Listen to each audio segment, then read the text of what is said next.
ओर से विषय व्यापक समाज सुधारों के प्रवर्तक महर्षि दयानंद सरस्वती पर चर्चा करने के लिए उपस्थित। वेदों के अचूक प्रमाण पर विश्वास करने वाले तथा ब्रह्मचार्य वैदिक आदर्शों का पालन करने वाले महर्षि दयानंद सरस्वती का वास्तविक नाम मूलशंकर तिवारी था। उनका जन्म 12 फरवरी 1824 में पिता करशनजी रावजी तिवारी तथा माता यशोदा बाई के घर गुजरात के छोटे से गांव टंकरा में एक ब्राह्मण परिवार में हुआ था। बालपन से ही दयानंद को सत्य की खोज थी। सत्य जीवन मृत्यु के रहस्य का, सत्य मूर्ति की पूजा का, सत्य वेदों की औपचारिकता का। किशोरावस्था में वे घर से भाग गए तथा धार्मिक सत्य की तलाश में एक तपस्वी के रूप में 25 वर्ष बिताए। उन्होंने भौतिक सुखों का त्याग कर दिया तथा आत्मत्याग में अपना जीवन व्यापन किया।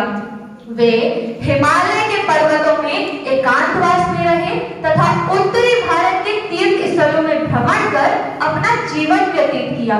उनके गुरु धार्मिक शिक्षक वर्जानंद दंडीशा थे। दयानंद सरस्वती ने वेदों के अर्थ को समझकर उसे लोगों के बीच प्रसारित किया। उनका मानना था कि वेद ज्ञान का परम स्रोत है और इसे फैलाने के लिए उन्होंने कई समाज सुधारक आयोजनों में अपना संपूर्ण समर्थन दिया। इंसान का सबसे बड़ा संगीत यंत्र उसकी आवाज है। इसी विचार के साथ विभिन्न जातिवादों और अन्य दोषों के विरुद्ध दयानंद सरस्वती ने सदैव खुला विरोध दिया और वो एक ऐसे समाज की स्थापना करने के लिए प्रतिबद्ध थे जो वेदों के आदान प्रदान पर आधारित हो। और इसी सिद्धांत के मद्देनजर उन्होंने आर्य समाज की स्थापना 10 अप्रैल 1875 में की। वे वैदिक परंपरा पर विश्वास करते थे और मूर्ति पूजा, अंधविश्वास, अवतारवाद, बलि और झूठे कर्मकांड को अस्वीकार करते थे।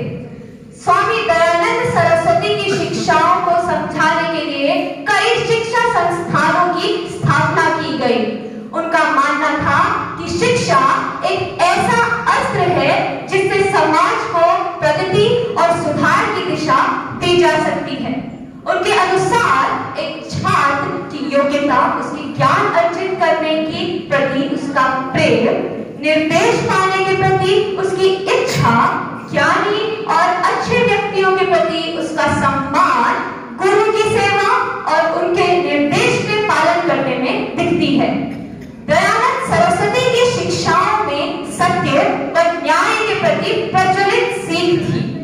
उनके सिद्धांतों के प्रभाव से ही वे एक समर्थ व सुदृढ़ समाज की स्थापना करने में सक्षम रहे।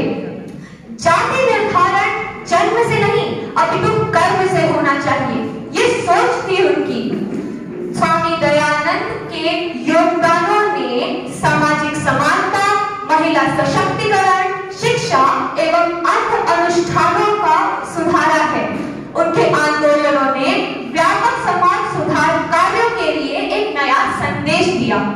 स्वामी जी का निधन 30 अक्टूबर 1883 को अजमेर राजस्थान में हुआ, किंतु उनके योगदान ने देश में सामाजिक, धार्मिक और अन्य सुधार कार्यों के लिए एक नया आधार तैयार किया। भारत को सामाजिक जागृति देने के लिए अग्रदूत के रूप में स्वामी दयानंद की विरासत आज भी हमारे साथ है। अंततः उन्हीं की पंक्ति से इस विचार को मैं विराम देना चाहूंगी कि मनुष्य की विद्या उसका अस्त्र, धर्म उसकी